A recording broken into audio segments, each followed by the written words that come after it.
What is fire a symbol of in the poem Fire and Ice? Fire and Ice poem में fire किस चीज का प्रतीक है, आग किस चीज की प्रतीक है? In this poem, इस poem में fire has been used, fire को, आग को यूज किया गया है as a symbol of lust and desire, लालसा और इच्छा की प्रतीक के रूप में. Desire have the same effect as fire has, इच्छाओं का भी वैसा ही प्रभाव होता है जैसा कि आग का होता है. It generates all the evil and violence in the world, यह पैदा करती है सभी तरह की बुराई और हिंसा संसार में. द फायर ऑफ डिज़ायर, इच्छा की जो आग होती है, can cause a total destruction of the world, संसार का पूरी तरह से विनाश का कारण बन सकती है. What is ice a symbol of in the poem, poem में आइस बर्फ किस चीज़ का प्रतीक है? In this poem ice has been used as a symbol of heartless hatred, जो बर्फ है वो हार्टलेस हेटर्ड का, निर्दयी नफरत का प्रतीक है. बोथ हेटर्ड एंड आइस, दोनों ही नफरत भी और बर्फ भी, हैव अ फ्रीजिंग इफेक्ट, दोनों का फ्रीजिंग जमा देने वाला प्रभाव होता है. One kills a man physically, एक इंसान को फिजिकली शारीरिक रूप से मारती है, एंड द अदर स्पिरिचुअली, और दूसरी आत्मिक रूप से.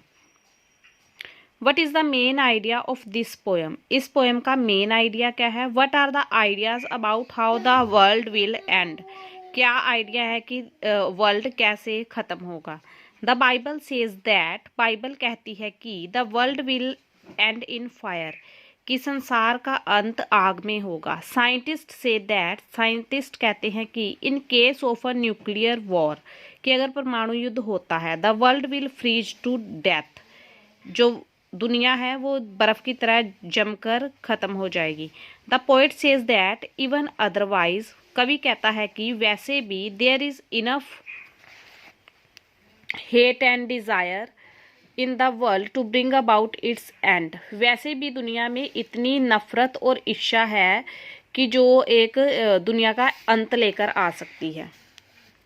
लस्ट यानी कि लालसा. What do different people say about the end of the world, what is the poets view, अब अलग अलग लोगों ने दुनिया के अंत के बारे में क्या कहा है और कवि क्या कहता है. How will the world and in fire and ice, जो दुनिया है वो आग और बर्फ में कैसे ख़त्म हो जाएगी.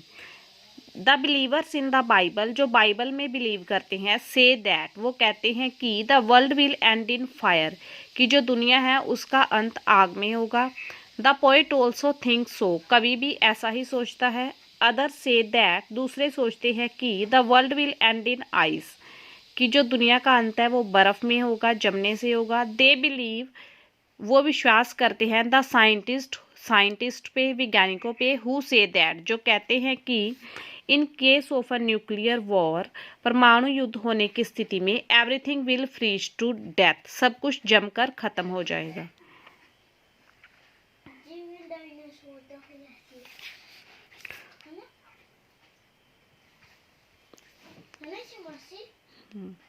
How according to Robert Frost will the world end twice, will the world end twice, Robert Frost के अकॉर्डिंग दुनिया कैसे दो बार ख़त्म होगी. According to the poet, poet के according the world can perish once by fire, कि जो वर्ल्ड है, दुनिया है, वो एक बार ख़त्म हो सकती है फायर के द्वारा. फायर यानी कि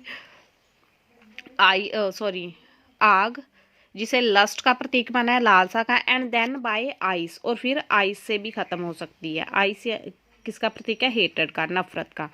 what are the symbols of fire and ice representative of, जो फायर और आइस हैं, आग और बर्फ है, वो किस चीज़ के